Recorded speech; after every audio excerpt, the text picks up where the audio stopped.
Have you been judged as a job hopper before because you have changed jobs over the course of a year few times? Have you transitioned to a new career and you're not so sure of how to reflect it on your resume? Have you been a stay-at-home parent for a while to take care of your kids? Or maybe you've been laid off once and you don't know how to pick up again to join the job market?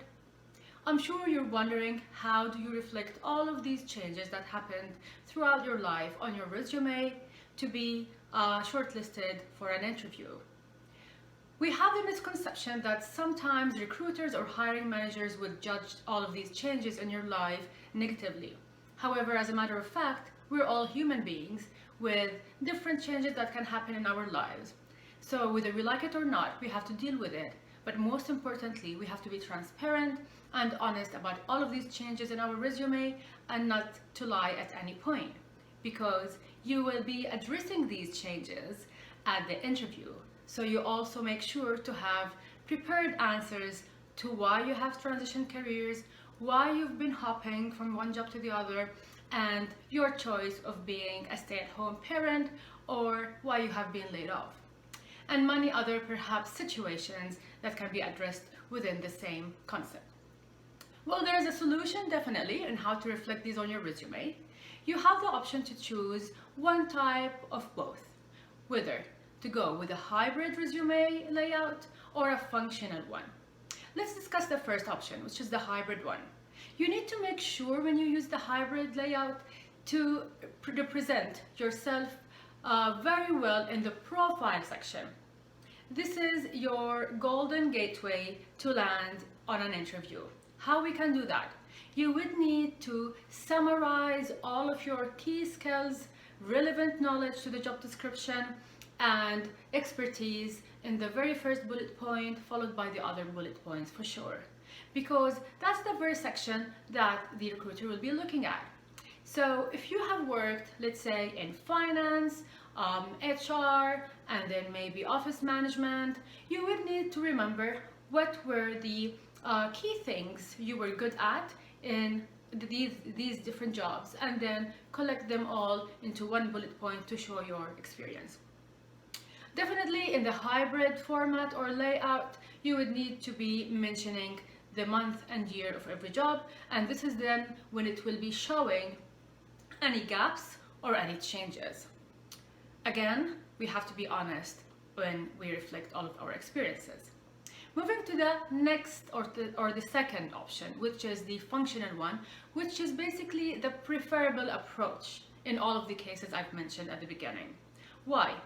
Because it is going to be showing your key strengths, your key skills, and the relevant knowledge explicitly into functions. How we can do that? So to give an example, if you have been at one point an HR manager, then another time you've been a finance manager, then maybe at one point you've changed to a supply chain manager. If you think of it, all of these functions come under the operations bigger umbrella. So you might mention that you have operations management experience, you have talent management experience, employee relations experience. So talent management and employee relations comes under HR. You can mention financial management experience, business planning, master budget drafting. All of these come under finance. And for supply chain, you might go within the lines of logistics coordinations, drafting bids. So all of these different sort of terminologies or functions would convey the experience that you have.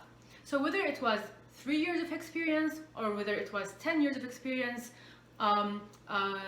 in different years, you then would disregard the timing and disregard the number of years. You would just focus on your experience and make sure it's relevant to the job description. This is also when you make use of the keywords in the job description. Just code them, use them, because it will become more powerful in the impact that it will have on the recruiters and the hiring managers when they review your resume. If you are looking to transition to a new career and you're hearing from other people that you will be starting from scratch, or maybe you will get a pay cut. Well, that is not necessarily the case. There are ways on how you would enrich your profile and experience to get into that new career. Look for volunteering opportunities. Look for internship opportunities. If you do not have them right away in front of you, seek them and search for them. Knock the doors of different organizations and proactively offer to volunteer with them and tell them you will be able to help in 1, 2, 3 based on your previous experience. Some of you might wonder, how can I showcase this volunteering experience in my resume? Well, in the experience section, you might have a subsection that is called volunteering opportunities and internships. This is where you can reflect your experience in that section. And if you're using the functional resume layout, then you would as well convey the experience you have acquired and the exposure you have acquired in that volunteering opportunity through functions, or mentioning them as functions. If you are a freelancer or you are a contractor, so you get short-term contracts of 1 month, 2 months, or you're a freelancer where you would freelance for a few weeks here and a few weeks there, and you are afraid if you put these experiences you will be judged as a job hopper, then you may wish to add a subsection in your experience called freelancing opportunities.